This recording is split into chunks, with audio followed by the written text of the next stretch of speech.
Stop picking a side. OLED versus QLED is the most argued debate in consumer electronics right now, and almost everyone arguing it is working from incomplete information. Team OLED will tell you that perfect blacks and infinite contrast make everything else irrelevant. Team QLED will tell you that brightness wins every real-world situation. Both sides are partially right, and both are missing the actual point. In 2026, there are 2 televisions in each camp worth buying, and 1 correct answer for your specific living room. Today, we are ranking all 4, from the one you should consider last to the one that ends the search.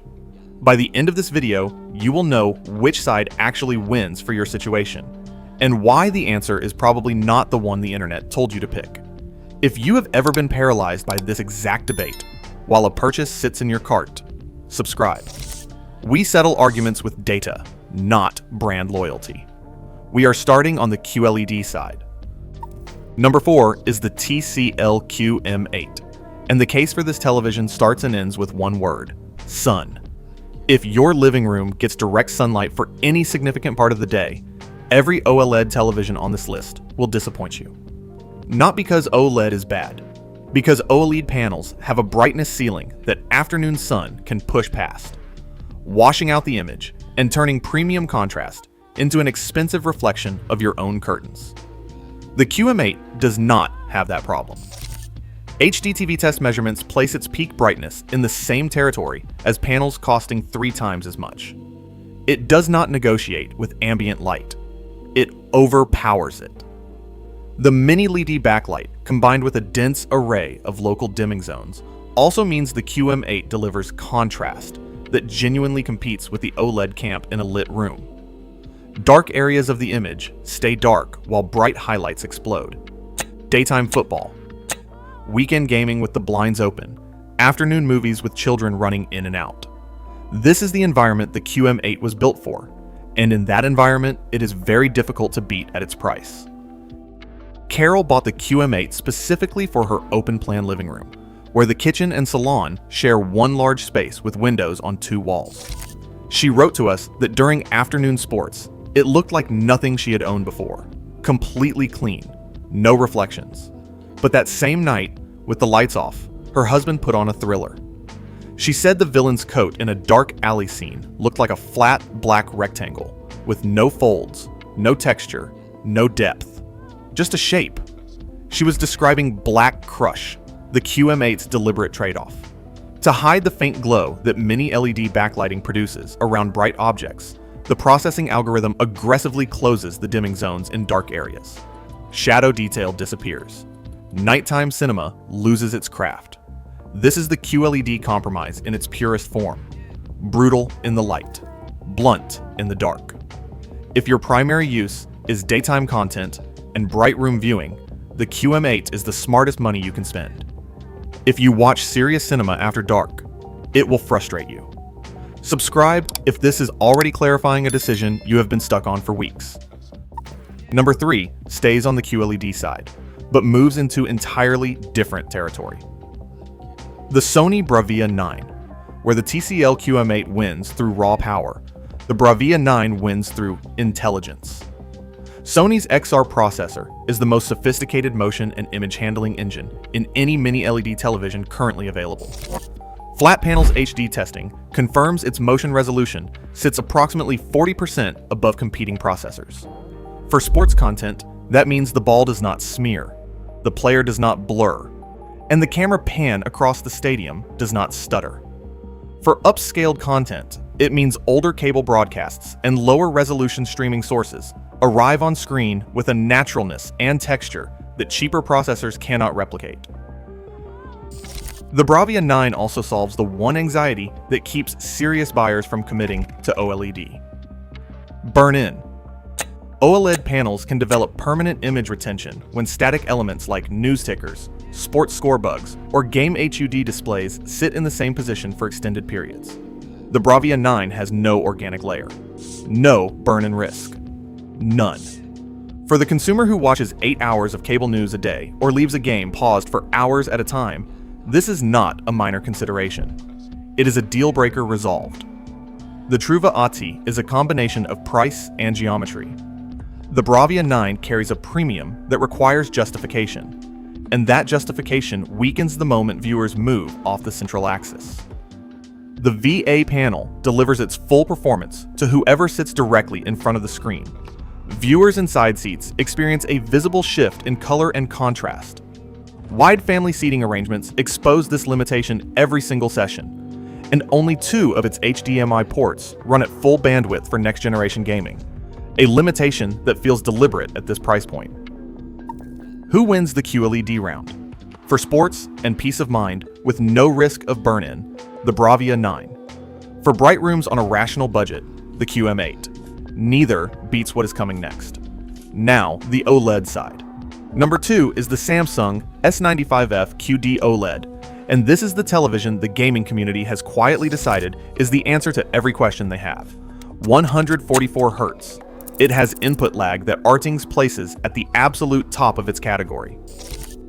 Colors produced without the white sub-pixel filter that standard OLED uses, meaning every shade fires with a purity and intensity that LCD technology physically cannot approach.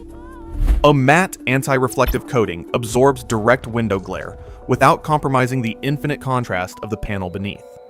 A forum member described setting up the S95F after years on a high-end gaming monitor and posting that the session felt like someone had secretly upgraded the games themselves overnight. The particle effects, the neon environments, the color depth in character models. He said he could not explain to a non-gamer why it felt different. It just looked like more was there. The Truva ATI has 2 components, and Samsung has refused to address either. First, Dolby Vision. Samsung will not license it. When you open Netflix or Disney Plus on the S95F and select content mastered in Dolby Vision, the television automatically downgrades the signal to standard HDR10. You are watching a compressed version of the content on a panel that deserves the full signal. Second, the polarizer absence. The matte coating conquers direct sunlight brilliantly. But when ambient room lighting, a lamp, a hallway light, any indirect source hits the panel, the infinite OLED blacks shift to a visible magenta haze. A Reddit user described their partner turning on a bedside lamp during a late-night film and asking why the dark scenes had gone purple. That is the polarizer trade-off laid bare. For dedicated gamers in controlled lighting, the S95F is the best display available at its price. For mixed household viewing across different times of day and lighting conditions, it demands compromises that not everyone will accept. And now, number 1, the one that resolves the argument. The LG G6 OLED does not ask you to manage your environment, your seating arrangement, or your expectations. It asks you to sit down, choose something you want to watch, and then try to keep track of the fact that you are looking at a screen. That experience is harder to maintain than it sounds. It requires a panel that can produce actual darkness, not near darkness, not very good darkness, but the complete absence of light in a pixel that has been told to be black. It requires a highlight that can arrive inside that darkness with a physical shock of brightness, without the 2 states contaminating each other. It requires color that reaches your eyes without being filtered, degraded, or processed into something that is almost what the director intended, but not quite. The G6 delivers all 3 simultaneously. When a candle appears in a dark room on screen, the flame is real.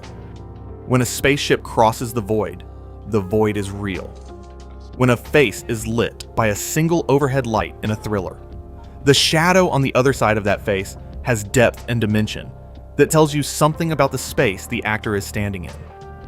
You stop analyzing the picture and start experiencing the content. That is the only benchmark that matters.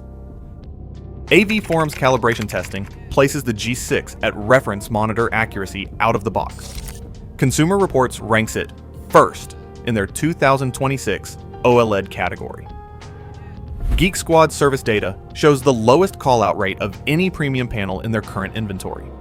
The Truva ATI is real, and it is worth knowing. The anti-reflective lens layer on the G6 panel produces a faint green and pink color shift in bright white content when viewed from a sharp off-axis angle, not a slight lean. A significant move well to the side of center. From the primary viewing position, nobody will see it. From an extreme side angle during a bright white scene, it is measurable. If your room regularly puts viewers at sharp angles to the screen, it is a conversation to have before purchase. If your primary seating faces the screen directly, it is irrelevant. So who wins OLED versus QLED in 2026? For bright rooms and burn-in anxiety, QLED. For everything else, OLED. And within OLED, the G6 is not the most specialized choice. It is the most complete one.